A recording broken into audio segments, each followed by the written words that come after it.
Action News.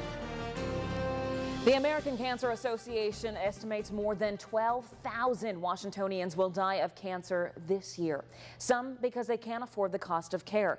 Well, a new law is taking a step to turn this around by allowing cancer patients to help others. Nicole Fierro sat down with a local survivor whose extra medication can now go to save the life of someone else, something she wished she could have done years ago. It's tonight's big story. Well, cancer patients will be able to drop off their medications starting next year. Representative Parker says he's already been flooded with calls from people who can't wait to help. Well, it was an unusual accident that almost took a life, and it's prompting our health district to caution the community. Last week in Franklin County, a 2-year-old fell into a septic tank after removing the lid. Now, the septic tank was on the property of a newly constructed home. Authorities believe the lightweight lid was not screwed on tightly enough after construction had been complete.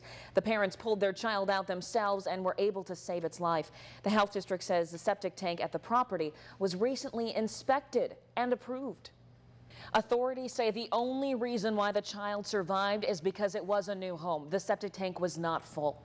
Now, a 2-year-old died last year in Skagit County from falling into a septic tank. Another child in Franklin County died in 2004. The health district said they have called contractors and construction companies to now bring this to their attention. A statewide search is on for a dangerous and wanted man who escaped from a mental health facility, and authorities say he does have ties to Eastern Washington and he could be headed this way. Police say this man on your screen, Anthony Garver, he escaped from a mental health facility last night near Seattle. Garver was accused of murder, but a judge found him mentally incompetent to stand trial. Well, he's an experienced survivalist, we're told, and also once threatened to blow up government buildings and kill a judge, a prosecutor as well, in Spokane. U.S. Marshals have a warrant for Garver's arrest. Although the search for him is statewide at this point, authorities are ready to expand their net. And local authorities need your help finding this man who's also on the run. His name is Rodolfo Alfaro, but he also goes by the nickname Beavis. Police say Alfaro escaped community custody originally after being charged with third-degree assault and harassment. Now, he's 6 feet tall, weighs 205 pounds, and also has tattoos on his left hand and the left side of his face. If you've seen him recently or know where he may be, you're urged to call Tri-City Crime Stoppers. Police arrested a man this morning for driving under the influence, crashing his car on a busy road and then running away. Kennewick police say Lawrence Kawai drove too fast on Canal Drive near Quinault, and that's when he lost control of his car, rolling it over the median. Well, after it rolled, the car landed on its tires, as you see in the photo, and Kawai took off. An officer found him, arresting him for DUI and hit and run. April is Distracted Driving Awareness Month, and Tri-City police are seeing it firsthand while on patrol.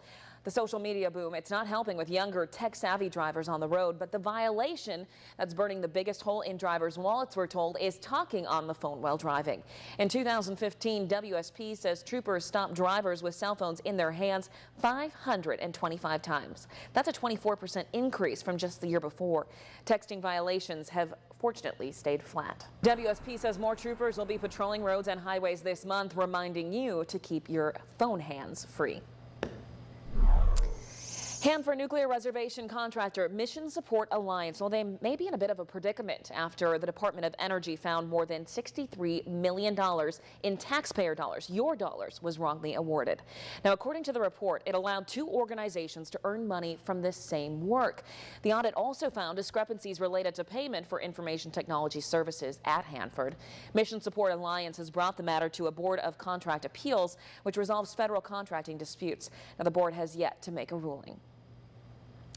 You wouldn't think it happens in our area, but a human trafficking exhibit called Sold at WSU Tri-Cities is there to show you otherwise. Through it, students and community members are able to walk in the shoes of someone who's been trafficked. The exhibit couples technology and real-life stories to educate the person walking through.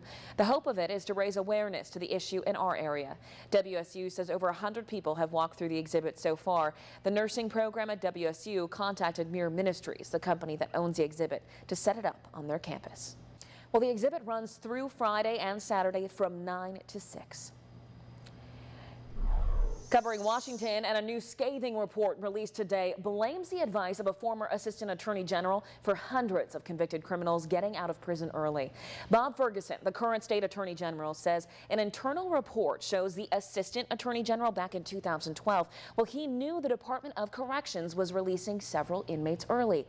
According to Ferguson, the assistant attorney general told the DOC it would be reasonable not to manually fix numerous inmate release calculations, allowing the issue to continue. Ferguson said that advice jeopardized public safety. Well, when we think about airport security, we usually picture the long screening lines, the checkpoints, and maybe even the scanning machines. But a new effort underway in Congress right now hopes to prevent attacks that could happen in the rest of the airport. Garrett Hakey has more. Well, the proposal was passed on a 91-5 vote, with Senator Maria Cantwell among those in favor. Back to local news, and it's not too late to sign up. Ready for Kindergarten is urging Kennewick parents right now to fill up their spring classes. The session focuses on making sure kids are equipped with skills before they start kindergarten. Now, all of the classes focus on literacy, mathematics, social and environmental development, but spring session will focus on more of the social and emotional. In wanting to expand the program, an Arabic session will be held on April 16th. Leaders say there's high demand for other sessions in languages besides English and Spanish. There's also an autism and developmental delay session happening on April 18th. Each class is an hour and a half. To register, you can follow the link on our website. Well, it's a symbol of progress. After being a staple in the Richland skyline for the past year, the large crane on the top of the Catholic campus is finally coming down. Boughton Construction used a crane to move heavy building materials for the construction of the 10-story River Pavilion Tower. That's at Catholic Regional Medical Center. Well, inside the pavilion will be 1 floor of intensive care unit beds and 3 floors of acute care beds. The 225-foot crane has been up for about a year. Crews spent the entire day taking down the crane. The tower addition is expected to be finished by October 3rd of this year. Well, diabetes, it's becoming more common than ever. What doctors say could be behind the increase, and what's being done to get those numbers down. That's coming up on Action News.